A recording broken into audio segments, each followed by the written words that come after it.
Setelah menuding ijazah Presiden ke-6 RI Jokowi palsu, kini Rai Suryo, Rismon Sianipar, dan Tifauzia Tiasuma atau Dr. Tifa, menuduh putra sulung Jokowi sekaligus Wakil Presiden, Wapres, Gibran Rakabuming Raka tidak lulus SMA. Tudingan ini disampaikannya dalam konferensi pers di kantor Kementerian Pendidikan Dasar dan Menengah, Kemendikdasmen, Jakarta, Senin, 12 Januari 2026. Dalam pernyataannya, sosok yang kini dikenal sebagai trio RRT ini membeberkan beberapa hal terkait landasan mereka.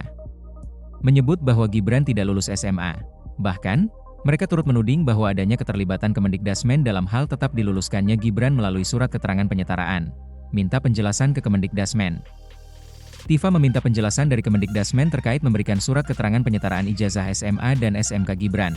Adapun Gibran memang tidak lulus melalui pendidikan SMA di Indonesia tetapi tercatat sebagai lulusan Orchid Park Secondary School, Singapura. Selain itu, Gibran juga tercatat sebagai lulusan dari University of Technology Sydney, UTS, INSEARCH. Kami meminta penjelasan rinci dan tertulis mengenai dasar hukum dan regulasi yang secara eksplisit menjadi landasan penetapan kesetaraan pendidikan yang bersangkutan, termasuk namun tidak terbatas pada peraturan perundang-undangan, peraturan menteri, keputusan pejabat berwenang, serta pedoman teknis internal yang mengatur penyetaraan pendidikan menengah lintas negara saat surat keterangan itu diterbitkan. Kata Tifa. Dia meminta secara rinci terkait teknis penerbitan surat keterangan penyetaraan tersebut. Selain itu, Tifa juga mempertanyakan apakah ada diskresi dari pihak Kemendikdasmen sehingga surat keterangan penyetaraan ijazah SMA dan SMK Gibran bisa diterbit. Dirinya juga meminta penjelasan dari Kemendikdasmen terkait apakah melakukan pengecekan berupa membandingkan kurikulum pendidikan di Indonesia dengan Singapura maupun Australia. Penjelasan ini, kami memohon mencakup secara spesifik pemetaan mata pelajaran dan modul yang dibandingkan, kesesuaian dan kesetaraan beban belajar, perbedaan dan persamaan struktur kurikulum, serta metode konversi yang digunakan apabila terjadi ketidaksamaan jenis mata pelajaran dan orientasi kurikulum. Bebernya, Tifa menegaskan permintaan ini dalam rangka untuk kajian akademik, evaluasi kebijakan pendidikan, dan pemenuhan hak publik terkait transparansi dari Kemendikdasmen. Rai Suryo sebut seharusnya Gibran dinyatakan tak lulus SMA.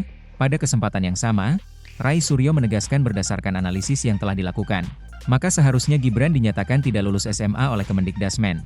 Dia mengatakan ketika dinyatakan lulus di Orchid Secondary School dan UTS, Gibran sebenarnya masih duduk di kelas 10 SMA dengan mengacu dari kurikulum yang berlaku di Indonesia. Namun, kata Rai, Kemendikdasmen justru menyatakan Gibran sudah setara dengan lulus SMA dan menerbitkan surat keterangan penyetaraan. Ada yang loncat dari kelas 9 dan X, tiba-tiba keluar surat keterangan atau surat penyetaraan yang itu disetarakan dengan kelas 11 pakai ini, memperlihatkan surat penyetaraan yang diterbitkan Kemendikdasmen. Surat ini aneh dan tidak jelas keluarannya, ujarnya. Rai juga mengungkapkan telah bertemu dengan beberapa orang dari UTS INSEARCH dan memperoleh sejumlah data untuk mendukung kesimpulannya bahwa Gibran tidak lulus SMA. Namun, dia masih enggan untuk mengungkap data yang dimaksud.